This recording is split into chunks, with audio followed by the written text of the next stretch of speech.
बहुत समय पहले की बात है। एक घना जंगल था। इस जंगल का नाम था जादुई जंगल। यहाँ हर पेड़, हर पौधा और हर जानवर में कुछ न कुछ जादू था। लेकिन इस जंगल का सबसे बड़ा रहस्य एक छोटा सा पेड़ था। इस पेड़ का नाम था अमृत वृक्ष। रोजाना सुबह जब सूरज उगता तो इस पेड़ के पत्तों पर सुनहरे बूंदें चमकने लगतीं। यह बूंदें साधारण पानी नहीं थीं, यह थी अमृत की बूंदें। कहा जाता था कि जो कोई भी इन बूंदों को पी लेता उसकी सभी इच्छाएं पूरी हो जातीं।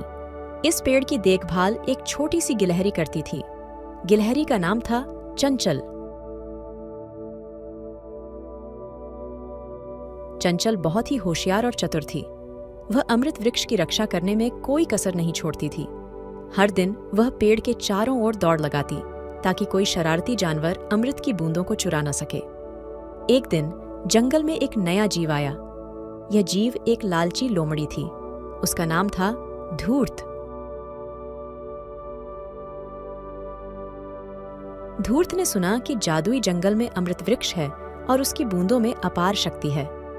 धूर्त ने सोचा, अगर मैं इन बूंदों को पालूं तो मैं सबसे शक्तिशाली बन जाऊंगा। धूर्त ने चुपके से अमृत वृक्ष की ओर बढ़ना शुरू किया, लेकिन चंचल गिलहरी ने उसे देख लिया।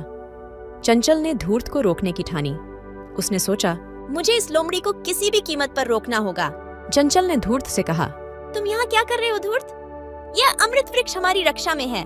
धूर्त ने चालाकी से उत्तर दिया, मुझे बस थोड़ी सी छाया चाहिए, मैं थक गया हूँ। चंचल ने उसकी बात नहीं मानी। उसने कहा, अगर तुम सच में थके हो तो तुम्हें आराम करने के लिए दूसरी जगह खोजनी चाहिए। यह पेड़ तुम्हारे लिए नहीं है।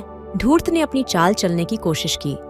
उसने सोचा कि अगर वह चंचल को किसी तरह से हटा सके तो वह आसानी से अमृत की बूंदों को चुरा सकता है।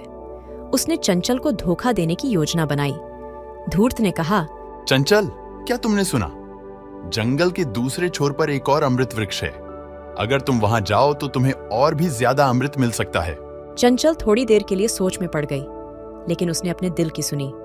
उसने सोचा, धूर्त पर भरोसा नहीं किया जा सकता। मुझे यहीं रहना चाहिए और अमृत वृक्ष की रक्षा करनी चाहिए। जब धूर्त ने देखा कि उसकी योजना असफल हो गई है तो उसने दूसरा तरीका अपनाया। उसने कहा, अगर तुम मुझे अमृत की कुछ बूंदें दे दो तो मैं तुम्हें इस जंगल के सभी रहस्यों के बारे में बताऊंगा।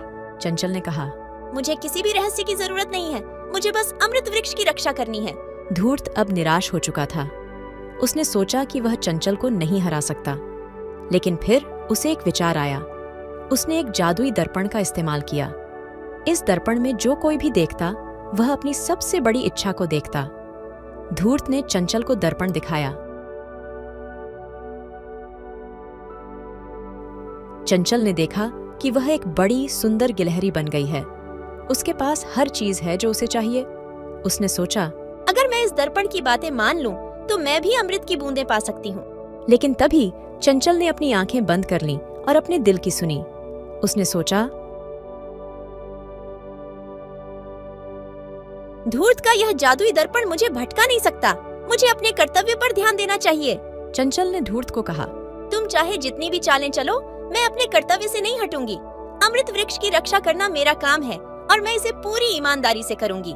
धूर्त ने आखिरी कोशिश की। उसने सोचा कि अगर वह चंचल को डराकर भगा सके तो वह जीत जाएगा।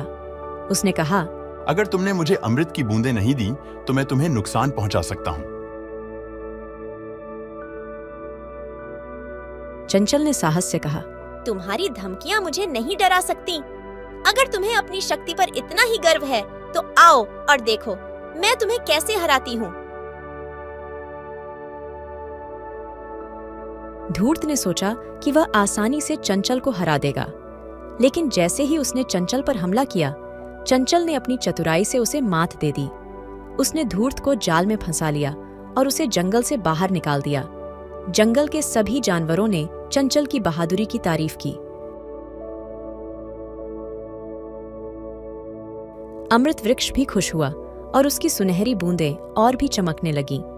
इस कहानी से हमें यह सीखने को मिलता है कि हमें अपने कर्तव्यों से कभी नहीं हटना चाहिए और हमेशा सच्चाई का साथ देना चाहिए।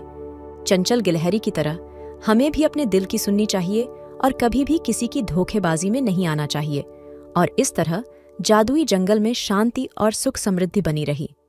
अमृत वृक्ष की रक्षा के लिए चंचल ने जो साहस दिखाया वह सबके लिए एक मिसाल बन गया।